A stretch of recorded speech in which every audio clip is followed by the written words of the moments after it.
I would like to thank Portugal Air Summit for this venue and also for the smart timing. In a period when we are tempted to draw back and let the virus take control of our industry. I think this was a really perfect timing, having an air summit. I think it's the only one in the year actually, and it was really a good move. A way to do not let things going on and in some way starting again the engine of aviation. We have gathered experts from the industry to deal with a very complicated subject, that is the aviation mandate, in a period where we see the problem of the economy. And we have people from France, from USA, from Netherlands, and Portugal to deal with this panel that demonstrate this really international aspect of it, but also experts from the avionics, from the air operations, from the ATN, ANSPs to deal with this. And it's all about the future of aviation. If aviation has been a very successful industry, it is because it is really using innovation. So the perspective of mandates have different levels. It is from the global level, that is ICAO, dealing with this aspect of the whole world and getting these interoperability systems, but also from a very important region of the Earth, that is about the USA and the program, this transformational program that is NEXTGEN, but also from EASA standpoint and the SESAR program master plan. So, you know, mandate is really a complicated subject. It's about a long, complicated, decade-lasting process that we have to deal with. But the main objective of this is all about safety and interoperability. These are the main objectives. But this is achieved through standardization, through resilience, interoperability, capacity, and predictability. You know, predictability is very important in aviation, which is a way of saving a lot of time and a lot of money. And you need implication from many stakeholders, and you have to find way to get incentive, to get buy-in, to get people going through it. And sometimes, unfortunately, you need sanctions, you need penalties, but at this time, the progress is really harmed by this COVID. But we have to demonstrate that in this industry, we are capable of being resilient. So, and the key transformation we are facing today in aviation is the way the airspace is managed. The airspace was used to be managed by separation in terms of distance. And we are moving from there, from distance-based separation to time-based separation, to performance-based separation. And this can only be done through innovation, but also through the digitalization of the communication of aviation. And the name could not be chosen as well as flying digital. So, and also we will deal with the drone that is really the RPAS, like ICAO is naming it, dealing with drones. And it's a key transformation of the aviation and also a good way of having aviation being to the face of the world and getting development again, because there is a lot of innovation over there. So in the panel in detail, I will introduce the gentlemen we have. We have Ete Okanama from EASA. Ete is remotely connected. I think that Ete is with us. Ete is the Chief Expert Avionics of EASA, And he is responsible for the development, the consistent application of regulation, the policies of avionics, electrical system flight controls, and Ete has been also with a strong background in aviation engineering and airlines. So he is also focusing on ATM and stay with his colleague inside and outside EASA. The second guest is from Gresso, that is John Noon. John actually is a native of Portugal, and I'm so proud having him back home to support us. And he has 40 years of experience in aviation. And actually, we have more than 100 years of experience here gathered between me and all the other person to deal with this complicated subject. And John actually background is so large, but he is never far from the cockpit. And having also joined the UAS team, he is an FAA representative. He is the chairman of Tampa Aviation Commission, working closely with NEXTGEN. And we have also another important gentleman with us here, that is Fabio Camacho, that is from ANAC. He has more than 12 years in operations and air traffic control. He has a major contribution in most of the international effort to bring aviation together, to build this rule making. He is very active, and I'm so proud of having him here with us. So I would like now to go into the detail of our presentation, and I would like to welcome Ete from Cologne. I hope Ete is connected. Hello, Ete, my friend. Abdullah, good evening. Can you hear me? Oh, perfectly. So the technology is working, and we are so proud having the third person of this panel. So Ete will detail the ATM, the CNS, and SESAR aspect of it. You know, if I try just to put some numbers, because I don't want to bother everybody with the naming of the implementing regulation, that is his daily work, and you can imagine that this is very complicated. And just to name few regulatory documentation, of course, it started with the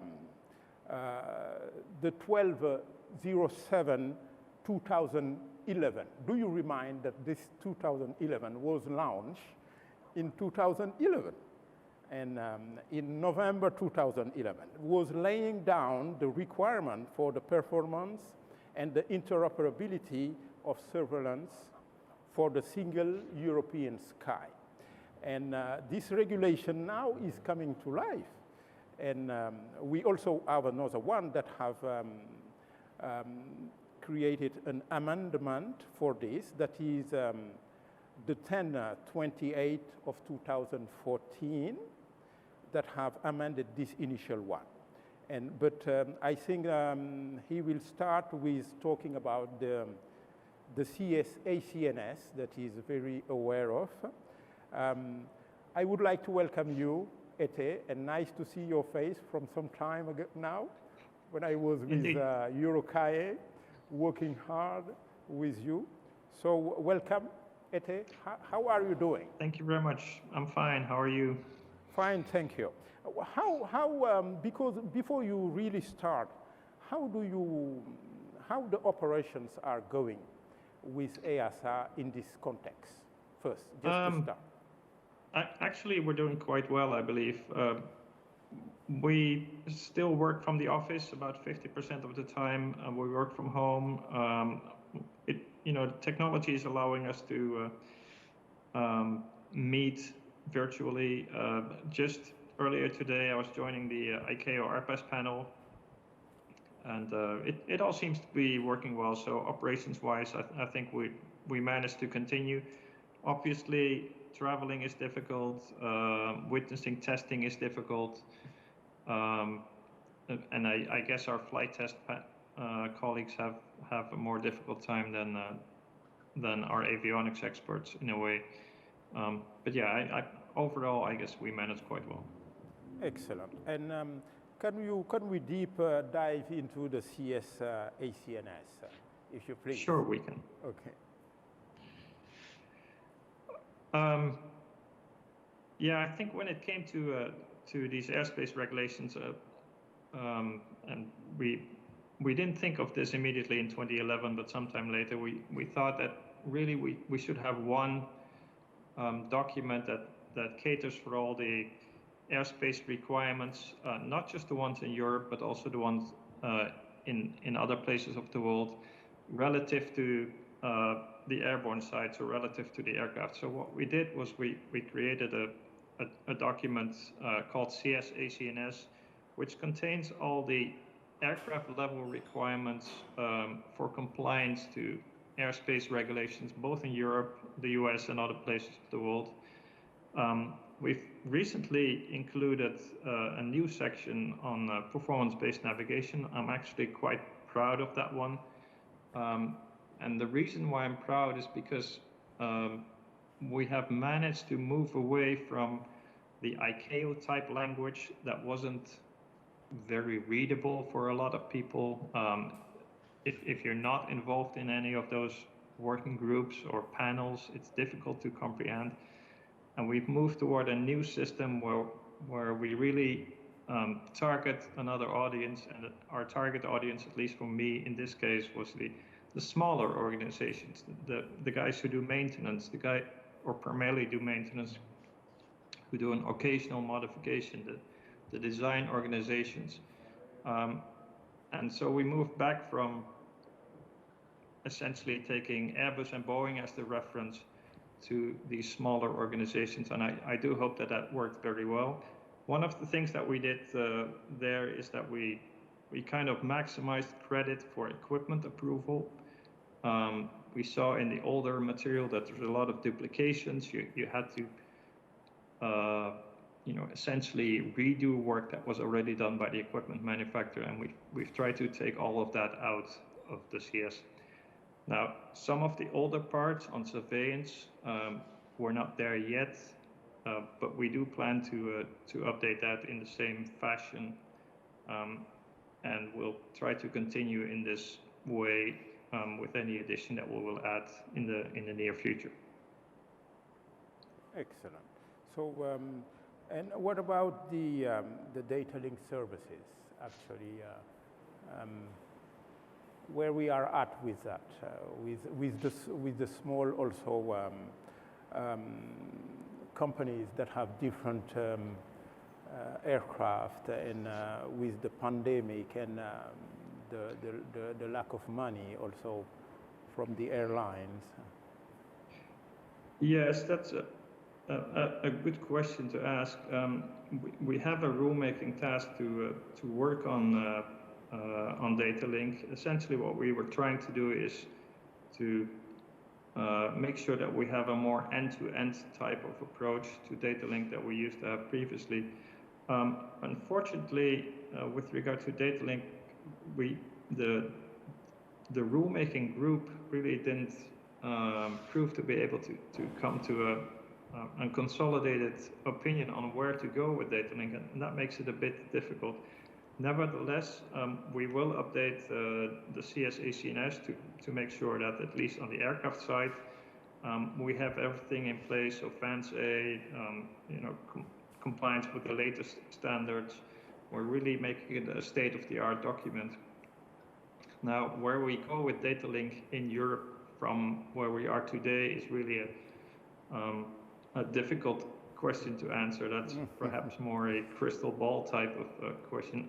I do wish to state, though, that in my opinion, data link is supporting a larger goal of having a more efficient way in which we manage the airspace. And in that sense, I do think that we need to perhaps take a step back and really think, where do we need data link? Where does it really add efficiency?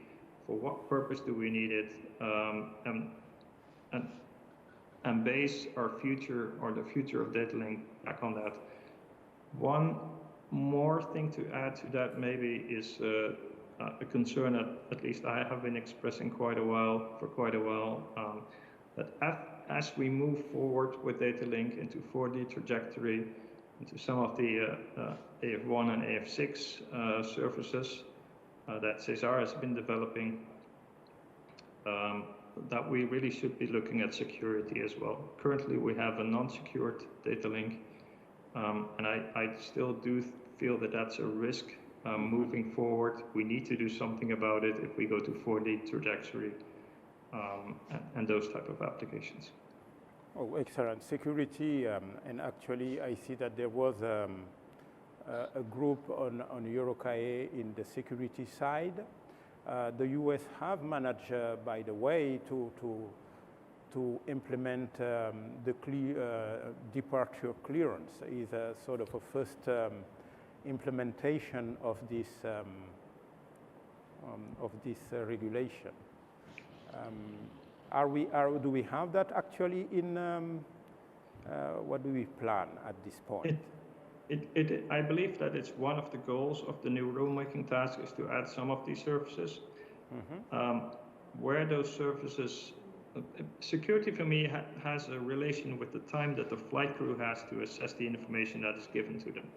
Mm-hmm. So where that time is available, where the information is non-critical, where they have the means to assess the information before they take off, for example, with the departure clearance, security is perhaps less of an issue. Where it becomes a bigger issue is really in the tactical, decision making. You have maybe 10 seconds to make a decision on something that has been transmitted over data link.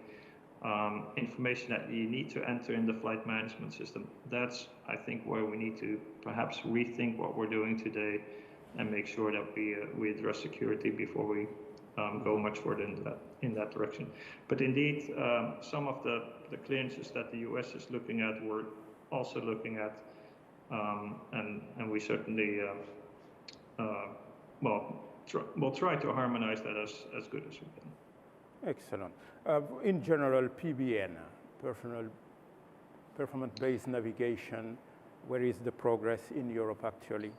It's critical for example, this airfield where we are, and I think they are thinking about doing some LPVs or other kind of way of taking advantage of this global positioning system, the live Galileo now in Europe, this that we should be very proud of. Where we are at with that very quickly. We have the PBN-IR, which is encouraging, aerodromes or operators of aerodromes to implement procedures that are PBN procedures, so RMP approaches to LPV minima. I'm quite happy looking at the progress of the implementation of LPV in Europe. Where I think we could do a little bit better is in the RMP-AR approaches. So these are the more complex approaches with turns, more critical. It does require more in terms of crew qualification, aircraft qualification, procedure design. But the US, I think the US has shown that it is possible, and I'm hoping that Europe will follow and implement these type of procedures more. On the LPV side, I think that's going quite well. We're utilizing ECNOS to the extent that we can, and I do hope that this will continue in the future. Excellent. Thank you very much, Ete. Please stay with us. And we are crossing the other side of the ocean.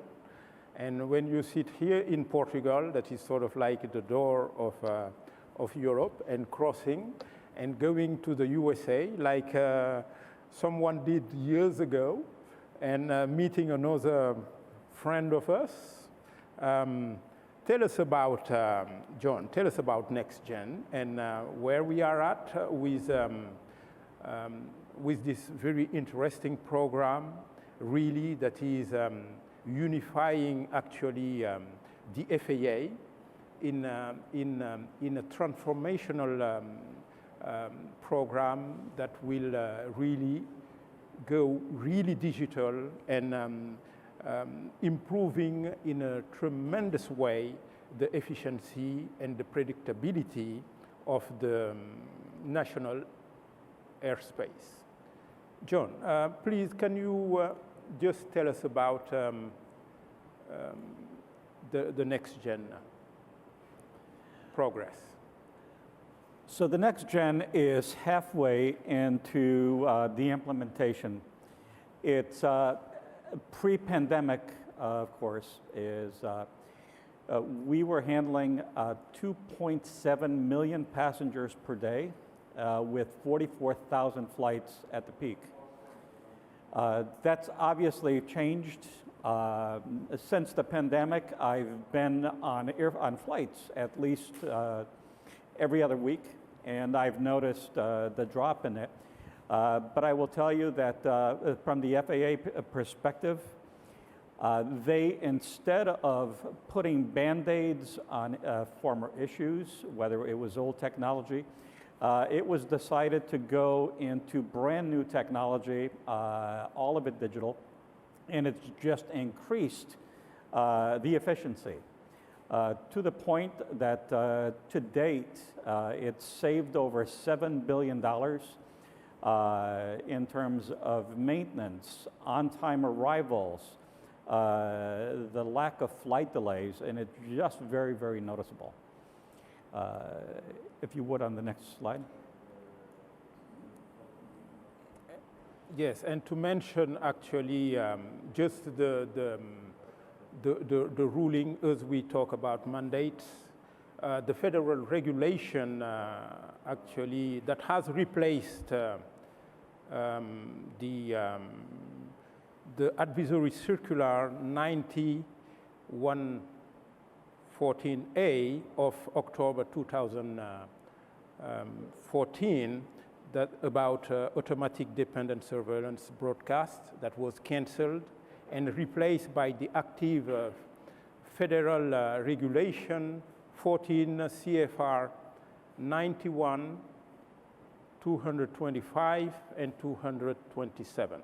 That was about ADSB out by January 1st, 2020.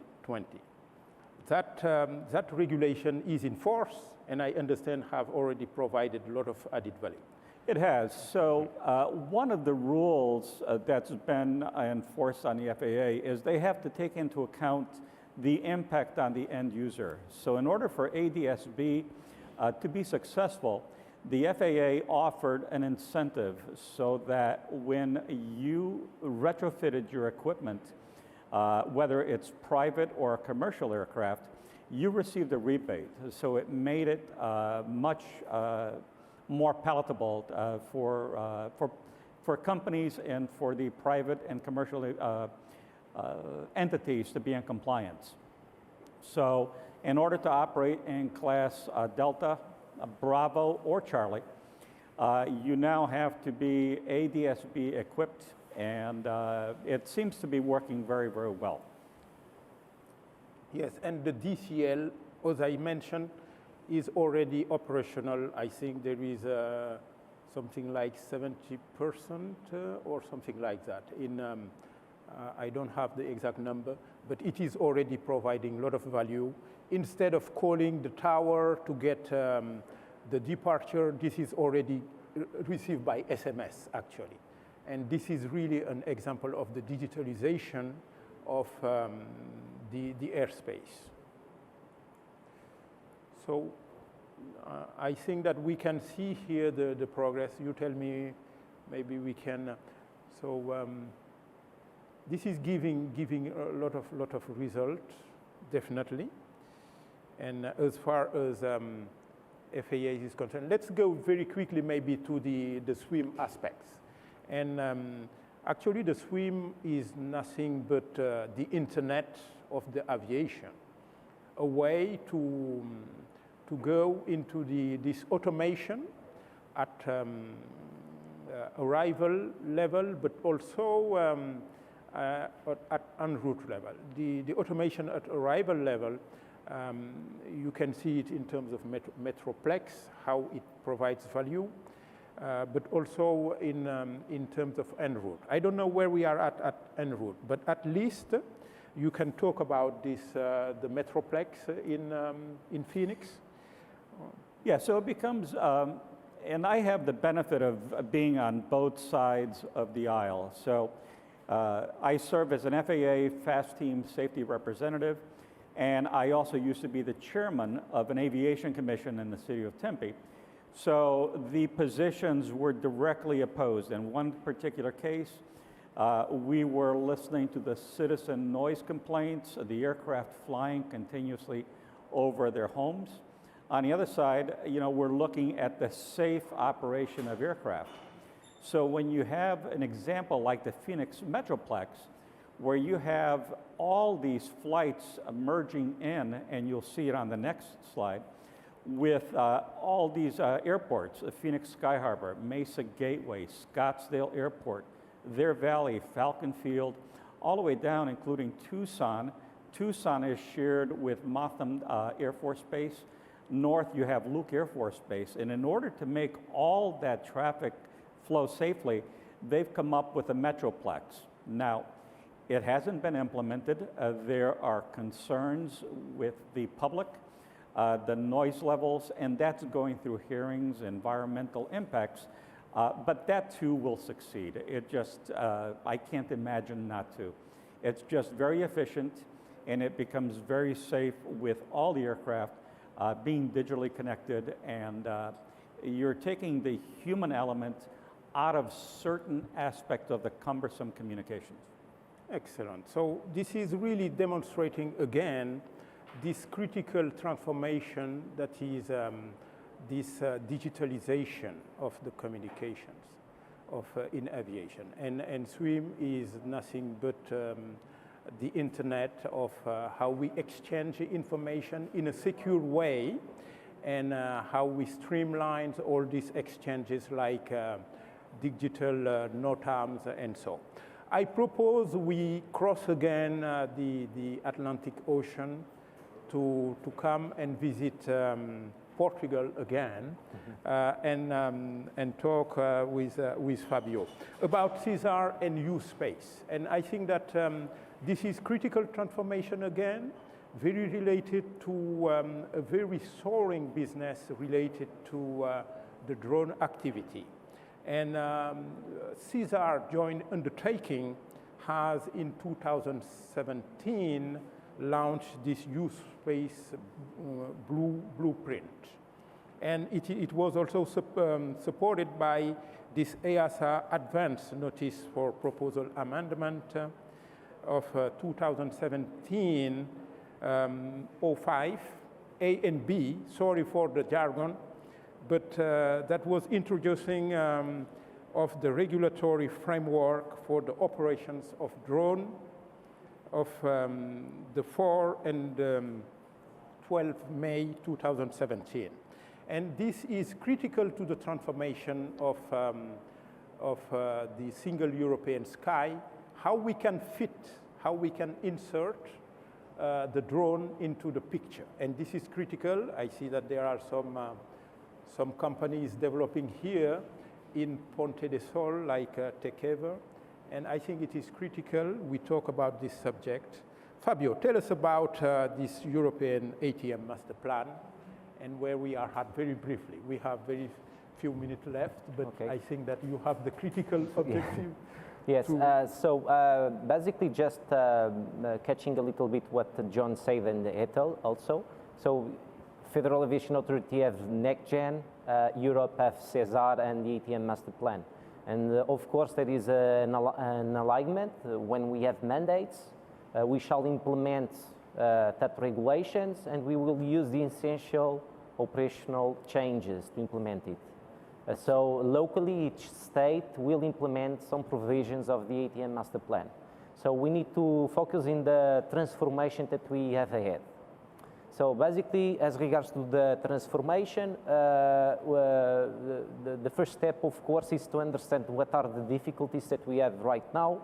There are some studies regarding with the changes in the airspace that needs to be done. There is a plan from 2019. We have the master plan from 2020, and with that, we aligned the objectives of the phases of SESAR, phase A, B, C, and D, and the blueprint that was delivered in 2017. So the foundation services from the EU space, then the initial services, the advanced services, and at last, the full integration. So, talking specifically and taking in consideration the mandates, that basically means that we need to change the things. And things to be changed, of course, we need to standards. And the biggest problem is standards. We need to take in mind that we will move from an architecture that is based in layers. So we have the ground operations layer, we have the service provided layer, and the airspace layer, so cockpit. And then in 2014, so in the final phase of SESAR and of the ATM master plan, so EU space phase 4, we will have a full integration, and that integration will include services in EU space, will include high degree of connectivity, automation, and of course a change on the way that we provide the service. And what are the changes? First will be the concept of a totally integrated network operation, supported of course by the network manager. We have actually provisions in the local single sky implementation plan that is done in each country, specifically to start to work in the transition phase to achieve that goal. And also we need an important thing of this digital transformation is the coupling of these services. When you are in the layer of the service provider, normally a service provider will gather all the services and will provide, so you will have a CNS infrastructure, no communication between the CNS, by the way. You do not have a way to exchange data, and of course, the digital transformation will need to ensure the implementation of SWIM, as John talked a little bit. And of course, we should start with the yellow phase that will be the protocols. So, transiting from a layer structure of the airspace to a structure that is like that the scalability it's ensured. Okay, to do that transition, we need to change a little bit our regulation. And of course, it includes the changes of the EOPS. So in Europe, we have a regulation, a high-level regulation regarding with the interoperability, 552 from 2004. And what is expected is that regulations that are linked to standards, for example, for the CPDLC, for the Mode S, and so on, we should change it by implementing delegated acts. And with that, we will have the new standards to do the digital transformation. Excellent. So really, as you can see, it's all about digitalization of the aviation in a way to create efficiency. And of course, the situation is complicated from economical standpoint. The airlines are burning a lot of cash because, of course, the aircraft are being grounded.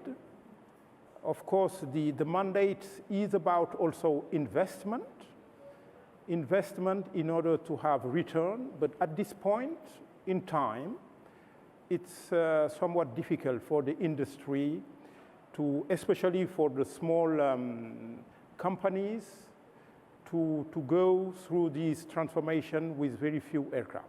So I have seen that the regulator have been very smart in somewhat delaying the introduction of this. But it's, again, all about innovation.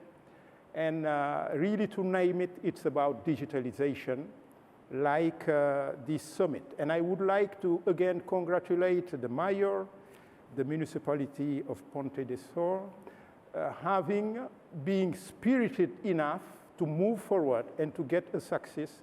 And I think this will give light to this summit, and next year it will be far bigger. Thank you so much again, and happy to see you certainly next year. Thank you, John. Thank you, Fabio. Thank you, Ete.